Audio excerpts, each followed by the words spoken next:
پاکستان سے کسی نے پوچھا ہے جی میرے کزن نے میری کزن کو واٹس ایپ پر وائس میسج کے ذریعے 3 طلاقیں دی ہیں، کیا اس طرح طلاق ہو جاتی ہے؟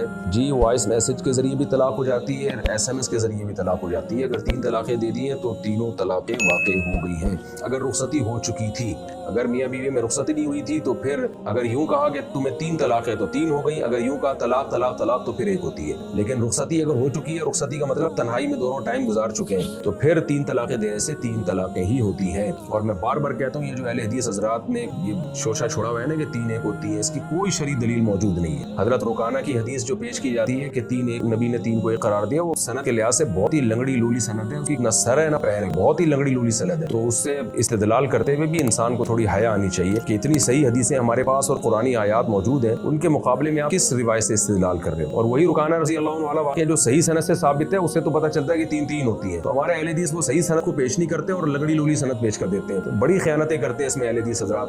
بہت افسوس ہوتا ہے ان کی یہ خیانتیں دیکھ کے۔ اور اب تو بعض اہل حدیث حضرات نے کیا کیا کہ اس پہ بحث نہیں کرتے قرآن کیا کہہ رہا ہے، حدیث کیا کہتی ہے، بلکہ وہ بحث اس پہ کرتے ہیں کہ مسئلہ اختلافی ہے، لہذا اس میں شدت جائز نہیں ہے کیونکہ یہ مسئلہ اختلافی ہے، تو اس پہ بھی وہ بحث نہیں کر سکتے۔ صحابہ تابعین کے دور تک یہ مسئلہ اجماعی تھا، اختلافی نہیں تھا، اختلاف بعد میں پیدا ہوا ہے۔ تو جو مسئلہ صحابہ تابعین کے دور میں اجماعی بن گیا، وہ بعد میں کسی کو اختلاف کرنے کی اجازت نہیں ہے اس میں۔ تو اس لیے 3 طلاق کا مسئلہ بہت اہم مسئلہ ہے، اس میں بہت زیادہ گڑبڑ لوگ کر رہے ہیں۔ کوئی سعودیہ کے مفتی کا فتویٰ اٹھا کے لے آتا ہے، کوئی فلانے کے مفتی کا اٹھا کے لے آتا ہے۔ آپ قرآن کو دیکھیں کیا کہہ رہا ہے، بخاری مسلم کی حدیثیں کیا کہہ رہی ہیں، اور صحابہ کیا کہہ رہے ہیں، تابعین کیا کہہ رہے ہیں، چاروں امام کیا کہہ رہے ہیں۔ تو اتنی واضح بات ہے وہ کہ اس میں کچھ لاجک بنتی نہیں ہے۔ اور وہ جو مسلم کی مشہور حدیث ہے کہ نبی کے دور میں 3 طلاقیں 1 سمجھی جاتی تھی، وہ اس کا وہ مطلب نہیں ہے جو اہل حدیث بیان کرتے ہیں۔ اس میں تو بڑا اشکال ہوگا، حضرت عمر نے حلال کو حرام کیسے کر دیا اور حرام کو حلال کیسے کر دیا، اور پوری امت اس پہ، صحابہ خاموش کیسے ہو گئے اس پہ؟ صحابہ تو ذرا ذرا سی بات پہ کھڑے ہو جایا کرتے تھے۔ تو اس لیے وہ حدیث کا جو وہ مفہوم ہے جو میں بہت دفعہ بیان کر چکا ہوں اور محدثین بیان کر چکے ہیں، تو اس میں کہیں بھی نہیں ہے کہ نبی کے دور میں ایک مجلس کی 3 طلاقیں سمجھی جاتی تھی، کہیں بھی نہیں ہے یہ۔ وہ تو ایسے ہی ہے جیسے جابر بن عبداللہ کہتے ہیں ہم نبی کے دور میں متا کرتے تھے، ابو بکر کے دور میں بھی عمر نے پابندی لگائی ہے، تو ہم کہتے ہیں بھائی وہ صحابہ متا کرتے تھے جن کو پتہ ہی نہیں تھا کہ متا حرام ہے۔ حضرت عمر نے جو پابندی لگائی تو نئی پابندی نہیں، وہ وہی پابندی جو نبی لگا چکے تھے۔ تو اسی طرح حضرت عمر نے جو 3 طلاقوں کو 3 قرار دیا، وہ کوئی نیا کام نہیں تھا، وہ وہی تھا جو نبی کے دور میں ہو چکا تھا کہ 3 3 ہوں گی۔ تو اس بارے میں دلائل پورے ریکارڈ کروا چکا ہوں تفسیر کے لیکچر میں۔ جب آپ جائیں نا سورہ بقرہ کی جو آیت ہے الطلاق مرتان، تو میرے چینل مفتی طارق مسعود اسپیچز پہ تفسیر قرآن کے لیکچر اپلوڈ ہوتے ہیں، اس میں آپ جائیں سورہ بقرہ کی جو تفسیر ہے،